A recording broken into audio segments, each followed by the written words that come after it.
এটাকে একটা প্যাকেজ আকারে দেখতে হবে, এটাকে আলাদা দেখা যাবে না। বিচার, সংস্কার, জুলাই ঘোষণাপত্র এবং নির্বাচনের একটা প্যাকেজ একসাথে দিতে হবে, একসাথে দিতে হবে। আপনার ওই যে নির্বাচন চাই সংস্কার লাগবে না, সংস্কার চাই নির্বাচন লাগবে না, এটা হইতে দেওয়া যাবে না। আমাদের সবগুলাই লাগবে, আমাদের সবগুলাই লাগবে। আমরা এই অভ্যুত্থানের এই সরকারের ইউনূসের কিছু অ্যাসাইনমেন্ট আছে, ডক্টর মোহাম্মদ ইউনূসের কিছু অ্যাসাইনমেন্ট আছে। ডক্টর মোহাম্মদ ইউনূসের শুধুমাত্র অ্যাসাইনমেন্ট না নির্বাচন দেওয়া, অনেকগুলো অ্যাসাইনমেন্টের একটা কাজ হচ্ছে কি নির্বাচন দেওয়া, অনেকগুলো কাজের মধ্যে একটা নির্বাচন দেওয়া।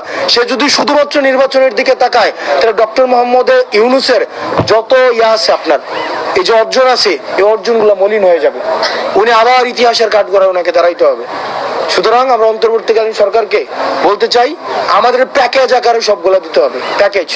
এটা আমরা আমাদেরকে পরিকল্পিতভাবে নির্বাচন থেকে আলাদা করা হইতেছে, পরিকল্পিতভাবে ট্যাগ দেওয়া হইতেছে না আমরা নির্বাচন বিরোধী। আমরা কিন্তু নির্বাচন বিরোধী না, আমাদের সবগুলোই লাগবে। কেউ বলতেছে আমার এটা চাই ওইটা চাই না, ওইটা চাই সেটা চাই না, আমার সবগুলা চাই। আমি সংস্কার চাই, আমি বিচার চাই, আমি জুলাই ঘোষণাপত্র চাই, আমি নির্বাচন চাই।